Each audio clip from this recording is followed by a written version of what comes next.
Saludos y bienvenidos a lo chévere del derecho. Hoy tengo un episodio bastante interesante. Hace unos días salió una noticia de un whistleblower de que estaban haciendo procedimientos de esterilización a inmigrantes en un centro de ICE en Georgia, y pues esto despertó todo un agujero negro para mí. Me puse a buscar información y pues vi que había un lado oscuro.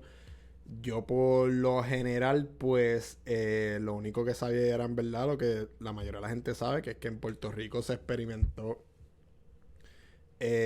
con la mujer puertorriqueña. Se usó como guinea pig en cuanto a la pastilla anticonceptiva, pero hay mucho más datos y pues nada, el episodio de hoy se titula Injusticia sexual reproductiva y la eugenesia en Estados Unidos. Lo voy a dividir en 4 partes: en los indios, un caso en particular que me es interesante del padre de la ginecología J. Marion Sims, y el caso de la esclava Anna Westcott. Voy a hablar de las prácticas de esterilización y la eutanasia en los estados y en Puerto Rico. Y nada, primero que nada, porque es importante esta historia. Esta historia es importante porque nos permite en un futuro poder identificar qué cosas particularmente para nuestra sociedad son injusticias y qué cosas no, y nos permiten como pueblo alcanzar un proyecto de país para poder encaminar hacia unos mismos propósitos.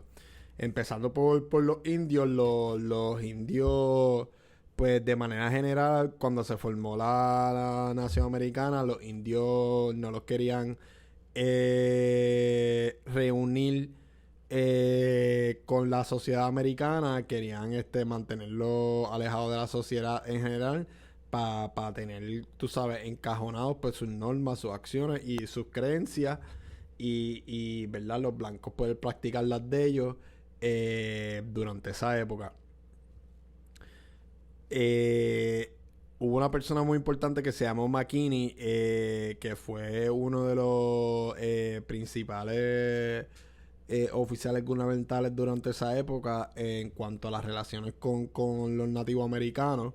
Él presionó al Congreso en el 1816 para que recomendara y luego adoptara un plan para mover a los indios al oeste del río Mississippi.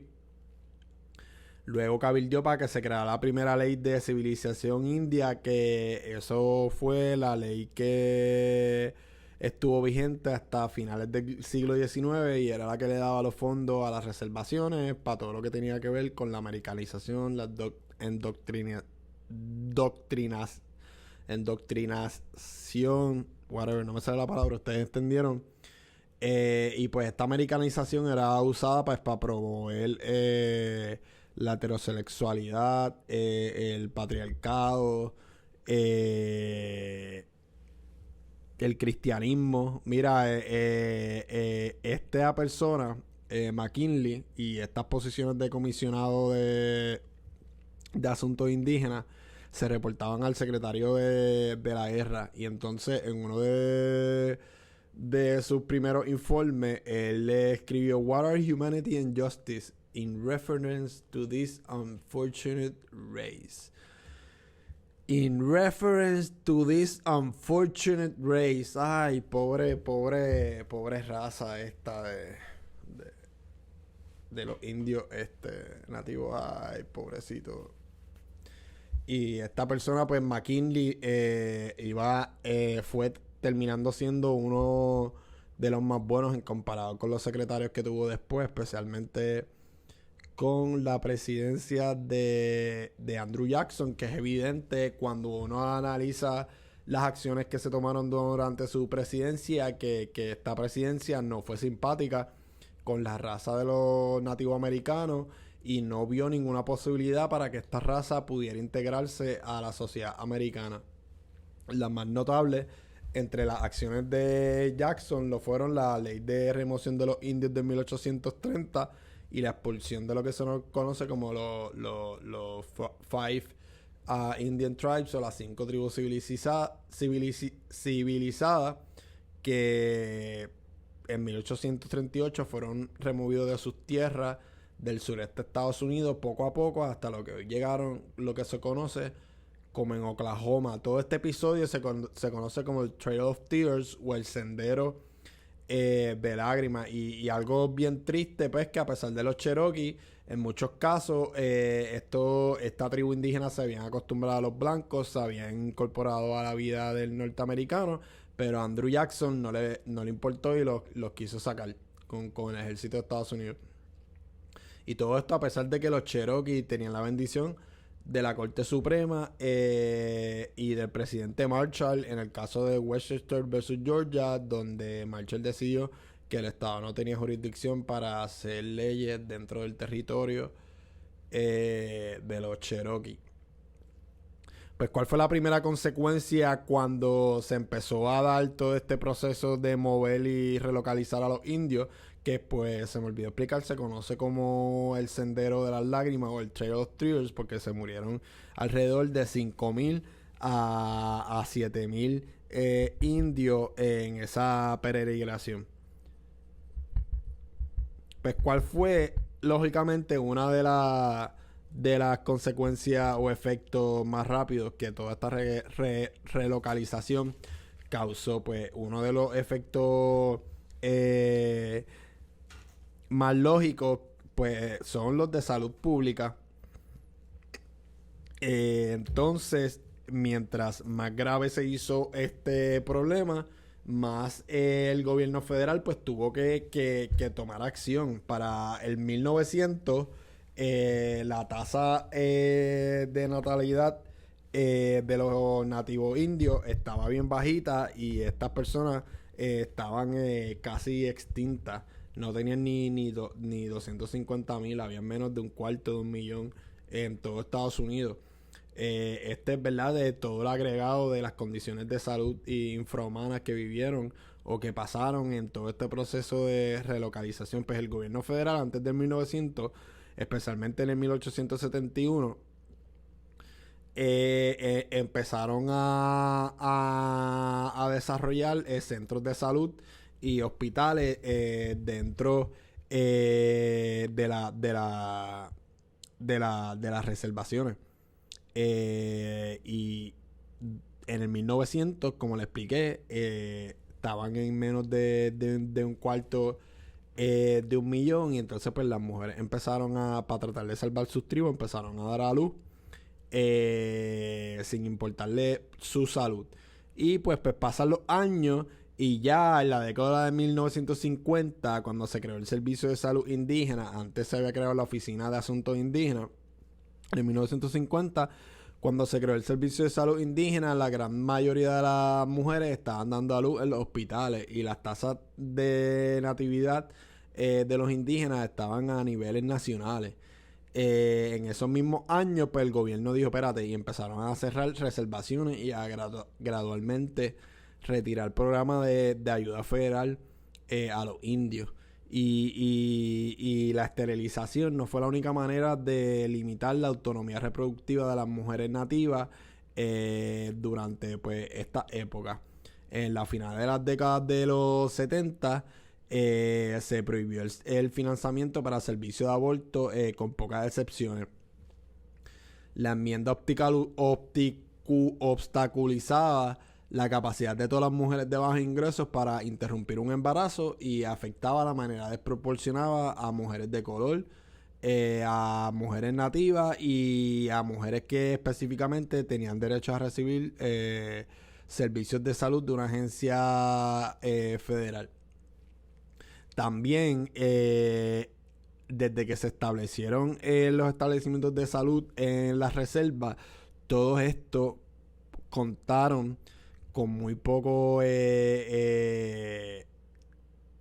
servicios y materiales esenciales para poder dar el servicio a toda esta población, especialmente a las mujeres que parían en estos hospitales o en estas reservaciones, que no fue que las reservaciones estuvieron hospitales y tuvieron hospitales así, bueno, normales y corrientes. No, es que desde el principio, desde que se establecieron, estaban cortos de integrar a la nativa a procesos de enfermería o a procesos de medicina, tener gente que estuviera salud del áreas tribales, activistas, X o Y necesidad, porque había que garantizar que estas instituciones dentro de la reserva satisfacieran las necesidades de los pacientes que fueran a estos hospitales. Y pues lo último que fueron haciendo fue que fueron cerrando hospitales, y pues lo que pues todos sabemos que el tiempo es un factor crucial en cuando una mujer se va a ir de parto y pues guiar largas horas. Muchas de estas mujeres se han tenido que chupar el guiar muchas horas porque le cerraron los hospitales de la reserva o están al otro lado del estado o porque la reserva da por un lado, etcétera, etcétera. Y es bien triste porque el 25% de las mujeres indias o nativoamericanas del 1930 a 1975, 25% de las mujeres fértiles entre el 20 a los 30 años fueron esterilizadas sin su consentimiento, a la fuerza, o no les dieron toda la información, o sea, coaccionadas. Ahora pasamos al caso del padre de la ginecología moderna, J. Mario Sims, y a su esclava Anastasia Westcott. Pues me gusta dar este caso. No fue el único, pero muchas de las ciencias modernas que conocemos hoy en día se dieron gracias a los experimentos con cuerpos humanos, con seres humanos. Y pues este padre de la ginecología, J. Marion Sims, tenía un laboratorio remoto donde él usaba esclavas para experimentos humanos. Esta esclava en particular, Westcott, él le hizo más de 30 operaciones en su área reproductiva, a la fuerza, y sin su consentimiento. Todo era pues por el mito que había en esa época de que los negros no sentían dolor, y pues esto era una manera de los blancos deshumanizarse de toda la crueldad y todo el daño que le hacían a los negros. Y pues Westcott en parte estaba rodeado de esa teoría que era la teoría de la época en aquella sociedad esclavista. Y mucha gente pues ha tratado de defenderlo diciendo que pues era la práctica de la época, que hasta las esclavas se prestaban, pero pues no lo excusa. Tampoco soy tan fanático de juzgar a gente por el pasado. Simplemente estoy aquí para dar los datos, porque en verdad nada de esto se enseña. Uno en verdad viene a aprender de crueldad. Sí, uno aprende la crueldad, sí, de los esclavos, la guerra civil, pero uno viene a aprender la crueldad precisamente con la eutanasia, pero con Hitler. Y lo que fue fascinante para mí todo esto es que Hitler se basó en el programa de California, y se basó y se inspiró en este mismo, porque California, antes de estallar la Segunda Guerra Mundial, tenía los niveles de esterilización más altos. Pues este movimiento o esta teoría se originó por Sir Francis Galton en la década de los 1880. Estudió biología, era primo de Darwin, y fue el que impartió esta teoría para adelante. Ya pues para el 1928 la eutanasia contaba con 376 cursos y aproximadamente como con 20,000, 25,000 estudiantes que ya habían tomado sus estudios. En el 1910 ya tenían una red. Contaba con biólogos como Charles B. Davenport. Contó con una feminista muy importante. El nombre es Margaret Sanger. Margaret Sanger fue la pionera del movimiento de birth control, de control de natividad. Ahorita la voy a mencionar otra vez porque ya tuvo un amigo muy importante que estuvo envuelto con los procesos de eutanasia y los procesos de esterilización y experimentación aquí en Puerto Rico. Pues ella adoptó lenguaje de la eutanasia para sus movimientos de control de natividad. Y pues ella buscaba desalentar la reproducción de personas que pues se creían que iban a tener una enfermedad mental o un defecto físico grave.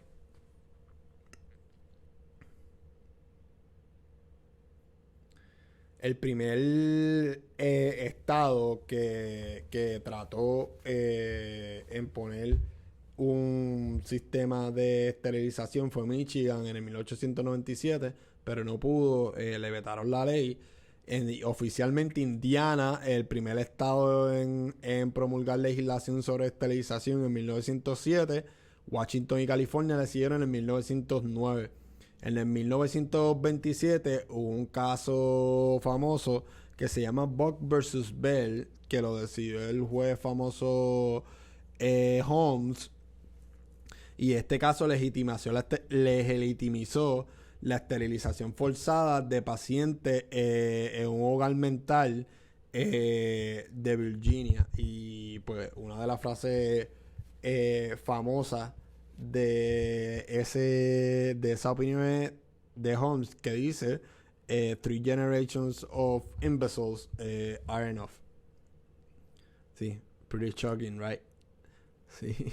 Pues una vez se legalizó la esterilización a pacientes mentales, pues se dispararon este tipo de esterilización en Estados Unidos, aunque hubo una limitación de la Corte Suprema en Skinner versus Oklahoma en el 1942 que falló en contra de la esterilización de delincuentes si violaba la cláusula de igual protección de las leyes de la Constitución. Es decir, si tú ibas a realizar una esterilización no podías eximir a los delincuentes de cuello blanco. El estado de California fue la vanguardia en todo este tipo de esterilizaciones y prácticas. ¿Cómo se categorizaban? Pues se categorizaban, pues unos eran fit y otros eran fit. Y pues se hacían pruebas de inteligencia y una prueba de inteligencia era lo que te determinaba la movilidad social que tú ibas a tener y tu aptitud genética que tú tenías. Y pues esto reafirmaba unas jerarquías raciales y unas jerarquías sociales porque los que estaban en las clases pobres le ponían unos estereotipos de que pues era por prostitución o por pobreza y por mala aptitud y mala genética en su raza. Y pues las personas pobres eran las que eran objeto y target de esta política de la eugenesia, porque los pobres eran los que estaban relacionados con la idiotez mental, ¿verdad? ¿Qué clase de pensamiento? Pero ajá. Y pues dentro de todo este pensamiento y de la clase baja,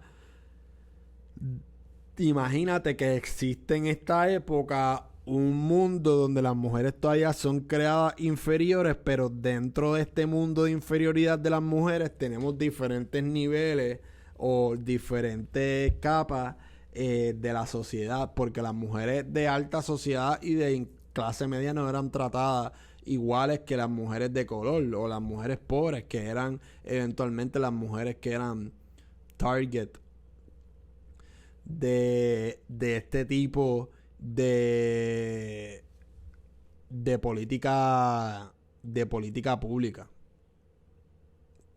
Yo me recuerdo la primera vez que yo leí a lo de 3 generations of imbeciles are enough, fue como que wow. Porque Holmes como que sí, Holmes en verdad es una persona extraña de estudiar a nivel de constitucional, ¿verdad? Por lo abstracto del realismo de su derecho y su falta de aplicación, pero ese no es el tema. El punto es que me quedé como que en shock. Me acuerdo como que cuando llegué a mi apartamento en Texas fue como que wow, 3 generations of imbeciles. are enough. Y pues este programa de Virginia no se derogó hasta el 1974. Virginia estuvo esterilizando pacientes menstruales desde que se legalizó en 1927 hasta 1974. La era más significativa de la esterilización eugenésica fue entre 1907 y 1963. Más de 64,000 personas fueron esterilizadas en virtud de legislación estatal. A partir de 1930 hubo un aumento constante en el porcentaje de mujeres esterilizadas y en algunos estados solamente se esterilizaban mujeres jóvenes. Desde el 1930 hasta los 60 se les realizaron esterilizaciones muchas más mujeres institucionalizadas que en hombres.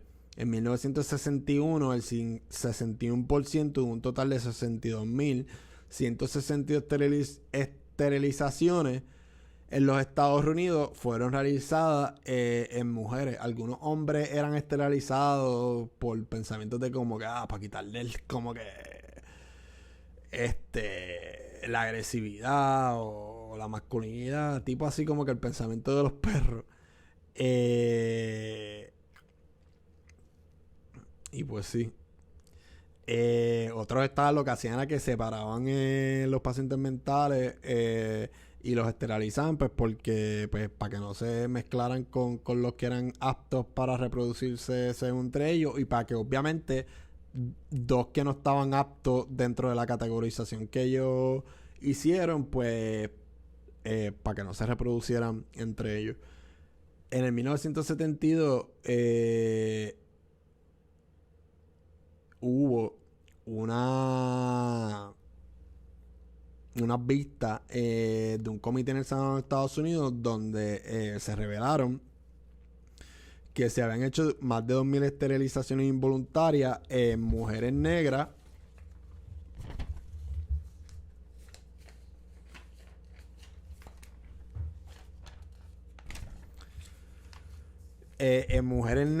y sin su consentimiento. Una investigación del Senado reveló que estas investigaciones la mayoría fueron realizadas en el sur. Incluso, ¿qué estado fue el que...? Carolina del Norte. Carolina del Norte era uno de los estados que tenía los porcientos de esterilización más altos en toda la nación. Y pues que básicamente hacían estos estados del sur, pues las mujeres eran amenazadas con poner fin a sus prestaciones sociales hasta que consintieran a la esterilización. Estas cirugías pues se hacían, en verdad era un abuso de la esterilización, porque aplicaban la esterilización a cualquier cosa con tal de parar la reproducción de esa clase no deseada. Y pues como la mayoría de estas personas usaban fondos económicos de la Oficina de Oportunidades Económicas de Estados Unidos, pues usaban la esterilización, porque la esterilización también tenía subsidios de otros programas como Medicaid. Y pues aquí quiero entrar un momento en un caso que no se conoce muy bien de Ginsburg, que es uno que llegó al apelativo de una familia Cox de Carolina del Norte. Les acabo de mencionar que era el estado donde más hacían este procedimiento. Ellos en el estado, a los que le daban beneficios, ellos iban a chequear cada casa a dar vueltas de seguimiento. Y cuando fueron una vez, se dieron cuenta que la hija de esta señora, que tenía otros hijos menores que recibía beneficios, pues la hija de esta señora, que tenía 18 años, estaba preñada. Y pues ellos dijeron: mira, eso es prueba de que ella es inmoral, hay que esterilizarla. Y pues la amenazaron con quitarle los fondos de ayuda. Cuando la fueron a esterilizar, la persona seguía preguntando: mira, no, que no estoy seguro. Y ellos le dijeron: mira, tú vas a poder como que reversar el procedimiento. Y la esterilizaron. Después ella se mudó para Nueva York y va a tener un fiance. Y cuando fue el ginecólogo le dijo: mira, no, es que esto no es reversible, tú no vas a poder tener hijos. El fiance la dejó. Después ella trató de adoptar y no la dejaron adoptar, pues como los procedimientos son machistas, pues tú eres una mujer soltera. Eso significa después que tú andas en mala y pues tú no eres digna de ser una madre buena, así que tampoco pudo adoptar y pues Ginsburg a nombre de ella pues demandaron daño $1 millón y buscaron que se declarara este sistema inconstitucional después de varias batallas legales en lo de los daños de la señorita Cox y la declaración de inconstitucional, pues cuando se estaba discutiendo en el circuito de apelación ya se había terminado la práctica de esterilización del estado de Carolina del Norte. La corte declaró académico el caso y pues Ginsburg llevó este caso con la otra que fue la cofundadora de derechos de la mujer en la ACLU con ella en el 1973, el mismo año que ella argumentó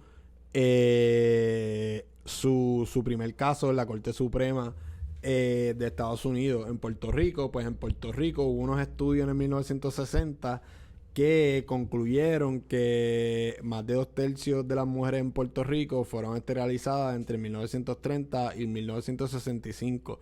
En el 1937 se aprobó la ley 116 de 1937. Esta fue revocada en el 1960 y esta fue una ley que creó la Junta Insular de Eutanasia de Puerto Rico, y uno de los principales promotores de esto era Clarence Gamble, heredero del imperio de Procter & Gamble.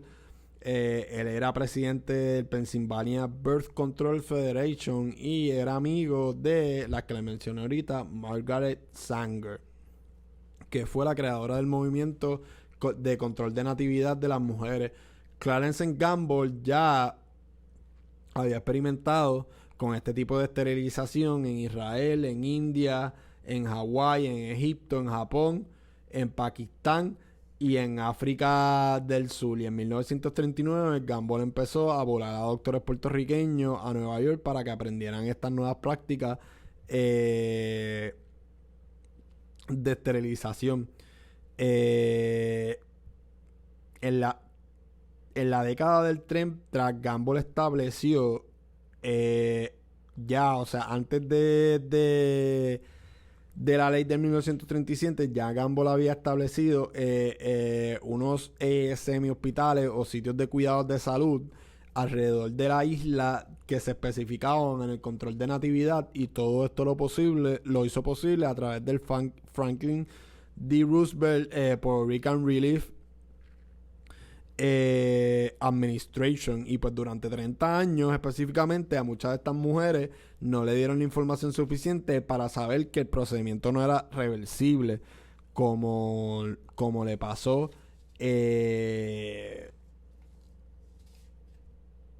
a la señorita Cox que acabamos de mencionar. En 1968, 30 años después que Gamble impartió su semilla en Puerto Rico tenía uno de los porcientos de esterilización más grande, si no el más grande en todo el mundo.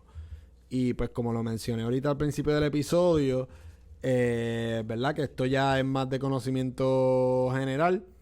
En 1950 se metían diferentes enfermeras, trabajadores sociales de diferentes sitios, los barrios, los caseríos, para probar las pastillas anticonceptivas.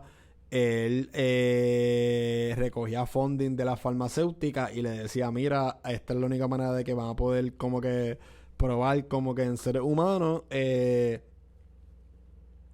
Y al principio, pues como se estaba probando con la fórmula de esta química y como se estaba experimentando, pues obviamente los side effects no eran muy buenos en la población, y pues las náuseas que le daban, las migrañas y todo ese tipo de efectos secundarios, pues los researchers le pichaban y lo que hacían era que decían: es que estos puertorriqueños son unos imbéciles o son unos morones, esta tribu de indios como que no sabe seguir instrucciones. Y pues desde ese acto de esterilización con las mujeres, y después con esas prácticas de usar a las mujeres de guinea pigs con las prácticas de anticonceptivas, pues lo que nos demuestran es pues que nos veían como una raza inferior. y pues que estaban buscando pues controlar la población en Puerto Rico. O sea, y no sorprende, hay que acordar que en aquella época pues se empezó a dar el éxodo ese que se buscaba y que empezó a darse de los puertorriqueños yéndose a Nueva York, pero nunca pensé que iba a llegar a este extremo de que como que se aprobó una ley en 1937, la ley 116, que creó una junta insular de Eugenia. What the fuck? Y eso no lo enseñan en los libros de historia. Yo pensé que esto lo creó Hitler, y Hitler es el más malo del mundo, y Hitler lo otro, y Hitler lo otro, y Hitler lo otro, y Hitler lo otro. Hitler verdaderamente ganó la guerra. ¿Por qué? Porque los que escriben la guerra son los que la ganan. Y han escrito la historia como les da la gana. O sea, la historia either way está ahí. O sea, uno la puede buscar. Pero de que la enseñen, o sea, o los currículos o el proceso de americanización, pues son otros 20. Y pues nada, los dejo. Yo lo que quería era recalcarles que es importante que aprendamos esta historia para poder mirar hacia un futuro donde podamos tener claro hacia dónde queremos llevar la balanza de la justicia, la balanza de la verdad. Yo no creo en eso de la venda de la justicia. Yo creo que la justicia debería ser clara, blanca y sin mancha. El mes pasado cumplimos 100 años de las mujeres. Ginsberg peleó mucho por las mujeres. En Puerto Rico, o sea, en la década de los 70 tuvimos lo de la sociedad legal de ganancias. En el debate tuvimos una persona que representaba un partido que supuestamente era representaba la dignidad y se estaba burlando de la muerte de las mujeres. We have a lot of work to do todavía en este mundo para crear un terreno igualitario en donde las mujeres se puedan sentir seguras cuando se levantan y cuando respiran. Porque soy yo que soy hombre y a veces me levanto y me duele respirar. Pues no quisiera saber algunas mujeres que pasan por las cosas que tienen que pasar en su diario vivir. Nada, yo los motivo a que sigan estudiando estos temas, a que sigan buscando esta historia y a que sigamos juntos creando una nueva sociedad, un nuevo país y un nuevo mundo. Nada, se me cuidan. Live long and prosper. Muchas bendiciones y muchas